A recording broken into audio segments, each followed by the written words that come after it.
एक गांव में एक आदमी अपने 3 बेटों और बेटी के साथ रहता था। बाप को अपने तीनों बेटों से बहुत प्यार था, लेकिन वो अपनी बेटी से प्यार नहीं करता था क्योंकि उसे बोझ समझता था। वो कहता था, बेटे बाप का सहारा होते हैं, लेकिन बेटियां बाप के लिए मुसीबत होती हैं। उसने अपने तीनों बेटों को पढ़ाया, लेकिन अपनी बेटी को ना स्कूल की तालीम दिलाई और ना दीन की तालीम दिलाई। उस लड़की को कुरान पाक पढ़ने का बहुत शौक़ था। उसने अपने बाप से कहा कि वो कुरान पढ़ने मदरसा जाना चाहती है, लेकिन उसके बाप ने कहा, हमारे ख़ानदान में लड़कियां घर से बाहर नहीं जाती। वो लड़की सारा दिन अपने घर का काम करती थी और सोचती थी कि क्या एक लड़की की ज़िंदगी ऐसी होती है, लेकिन इसके बावजूद वो अपने घर वालों का बहुत ख्याल रखती थी। यूं ही साल गुजरते रहे।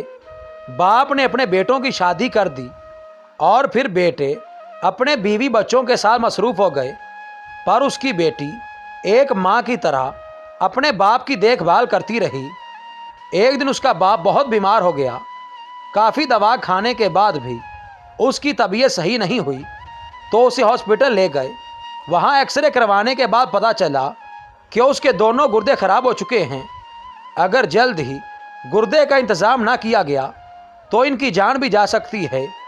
यह सुनकर उसकी बेटी बहुत परेशान हो गई और हर रोज़ खुदा से अपने बाप की सलामती के लिए दुआएं मांगने लगी, लेकिन बेटों को अपने बाप की कोई परवाह नहीं थी। वक्त गुजरने के साथ साथ उसके बाप की तबीयत ज़्यादा ख़राब हो गई। फिर डॉक्टर ने उसके बेटों से कहा, अगर 2 दिन में तुम्हारे बाप को गुर्दा ट्रांसप्लांट नहीं किया गया तो फिर उसको बचाना नामुमकिन हो जाएगा। फिर भी उसके बेटों ने अपने बाप के लिए कुछ भी नहीं किया। फिर उसकी बेटी ने डॉक्टर से कहा, मेरा गुर्दा मेरे बाप को दे दो, लेकिन उसे बचा लो।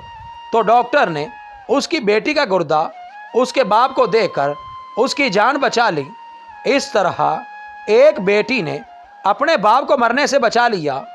जब उसके बाप को पता चला कि उसकी बेटी ने उसकी जान बचाई है, तो वो अपनी बेटी को सीने से लगाकर बहुत रोया और कहा, बेटी मुझे मुआफ़ कर दो। दोस्तों, बेटियों को बोझ मत समझो। बेटियां बोझ नहीं होती। किसी ने सच ही कहा है कि जितना प्यार, जितनी खुशी एक बेटी दे सकती है, एक बेटा नहीं दे सकता।